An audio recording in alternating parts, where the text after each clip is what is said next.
Hello, it's Stephen Bedard. I want to share a story of something that happened to me recently, in fact, just last week.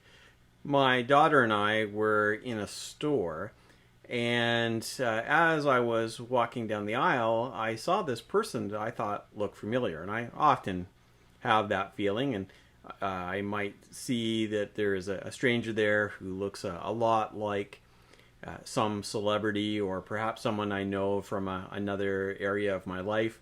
I like to look for those kind of resemblances. But this time it looked more than just a passing resemblance. I looked at this person and I thought, that looks an awful lot like Elliott Page, the actor. And I thought about it, and as I left the store, I look to see if there might be a connection between Elliott Page and the area in which we were, because the store we were in is in a small town in Nova Scotia, and so I didn't really expect to see a Hollywood actor in that particular store. But I checked and found that Elliott was born in Halifax, Nova Scotia, so the connection made sense. And when Elliott came out of the store, my daughter, being a huge fan, as I am, of Umbrella Academy, went over and asked if indeed that was Elliott and if we could take a picture. And Elliott was very kind, very polite, dealing with these fans coming up to him and asking this question. So he had his picture taken with my daughter. And it was a lot of fun. This is actually our very first celebrity encounter. We've never actually bumped into a celebrity before, here or anywhere else. So it was all very exciting. And so we posted this on social media just because we don't every day meet a celebrity. Certainly we don't meet a celebrity in a store in a small town. And there was a response by some people, and I was not overly surprised. While the majority of people were just very excited that we had this encounter, that my daughter was so excited about it, and that we just had a chance to meet a celebrity. There were those among my very conservative Christian friends who really had some issues with it. There was one person in particular who said, well, did you share the gospel with them? Because obviously Elliott, as a transgender person, is a sinner who needs to repent of his terrible sin of being transgender. And so I should have taken that time to correct him and to point out how sinful he was being, and share the gospel so that he can be saved and become a female again and be forgiven. He felt that would have been the most appropriate thing for me to do, and that is actually not what I did. I just was very polite and thanked Elliott for willing to give that kind of time. The other thing that bothered people is that I used certain pronouns in talking about Elliott, just as I have done in this video already, referring to him. And people have said, well, you can't be doing that. If a person is born a female, you have to use female pronouns no matter what they want. And so there was some pretty strong reaction against our celebrity encounter. And that got me thinking a lot about how Christians respond to transgender people. And I will admit that there is a lot that we don't understand. At least I will say that there's a lot that I do not understand. I don't understand gender dysphoria. I don't understand what the experience is like to feel that you are one gender and yet have your body identified as a different gender and what that is like. And so I am very slow to judge a person because I don't know that experience. I don't know what they are going through. I definitely don't know why that is happening. And I think that people on both sides understand that there is something happening. There is a difficulty here when there is that dysphoria, when there is that disconnect between what they feel that they are and what their body presents as. And for some people, they think that what needs to happen is for the body to be changed to reflect more what the person feels like on the inside. And there are others who say that what needs to happen is the inside needs to be changed to reflect what is presented on the outside. And we could have a long conversation about that. And I really do not have much to add to that. I don't experience that. And so I don't feel like I have any place to tell a person who's experiencing gender dysphoria what they should do. All I can do is reflect upon how I would speak to such a person. And so when I met Elliott Page, what I saw in that encounter was a talented actor. I very much like what this actor has done in the past and what they're currently doing, and I respect the skill that is there. I also respect the fact that Elliott was very kind and willing to take that time. I'm also not a famous person, and although I have had strangers stop me because they recognize me from the internet, I have not been anything like what Elliott might experience. And so I'm sure that Elliott really wanted to just be anonymous in that store, so I really appreciated the fact that he took that time to do that.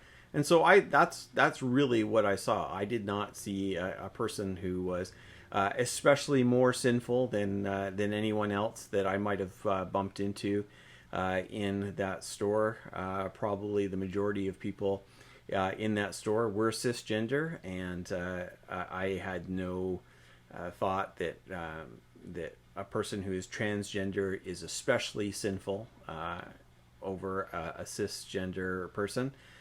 So that's kind of where I was coming to. Now, the question I get asked a lot is, why would I use someone's preferred pronouns? Is that not just confirming them in their delusion? And I would be very hesitant to describe someone as deluded for that, because again, I do not understand what is going on inside them, and that is well outside of my wheelhouse to make judgments about that. However, I think that it is a very basic thing to treat people with love and with respect, and if a person wants to be referred to by certain pronouns, then I am absolutely fine to use those pronouns. I don't have to agree with them, and it doesn't matter. I don't have to have a certain view of what's going on there. It's simply a matter of treating people with respect. I go to what's often called the golden rule, where Jesus says that we should do unto others as we would have them do unto us. And basically, treat other people the way you would like them to treat you. And so if I was a transgender person, I would want someone to use the pronouns that I prefer. And so I think it is a basic thing just to return that and to refer to the pronouns that a person has indicated that they want to be used. And some people just can't get through that and say, no, we have to draw a hard line here, and we need to use their previous name, what is often called dead naming. that we need to call them by that. We need to use their original pronouns. And to me, that just stops any possibility of any kind of positive relationship. It also makes it very clear that churches and Christians are not safe places for transgender people, and that they should avoid Christians at all costs, because they are going to be as offensive as possible, basically, is what happens. And so I really want to see churches where people, no matter who they are, no matter what is happening in their life, no matter how they identify, should be welcome in church. And we should have the opportunity to share Jesus with them, whether they are cisgender or transgender, whether they are straight or gay. It doesn't matter. That people should be welcome to into the community and invited into the presence of God, and to allow God to do whatever God wants to do with any of us. I know I need to be transformed in God's presence. There's so much work that needs to be done in me, and none of us can predict what God might do in any of us. I don't see it as my job as a pastor or a Christian to try to convince a transgender person that they are wrong, or to try to get them to change how they dress or present or refer to themselves or anything like that. That's none of my business at all. That's between them and God, and whatever is going on between them, that's between them. And all I can do is point all people to Jesus, and I feel very strongly about that. I do know transgender people personally, not just famous people like Elliott Page, who I wouldn't say that I know since I only met the person once, but I do know people who are transgender, and I've never sent a message to them saying, hey, you know what, you are wrong.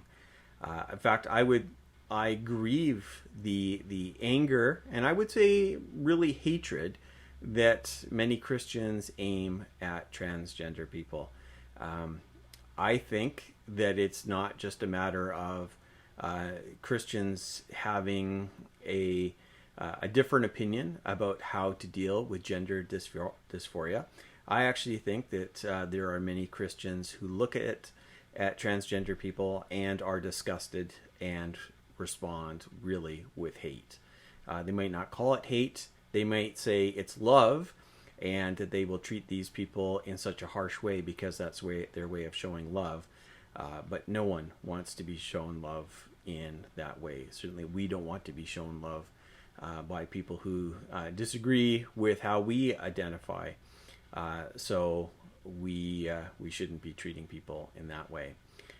So there's a lot for Christians to wrestle with, and I'm not here to tell you what to do. I'm just telling you how I responded in a particular situation, and I'm thankful that I was there with my daughter, and that my daughter was able to see how I respond, and for her to understand how my faith shapes the way that I treat people. And the way my faith shapes it is to get me to treat all people with love and respect. And that includes famous actors as well. Thank you for watching. I would love to hear what you have to say on this topic.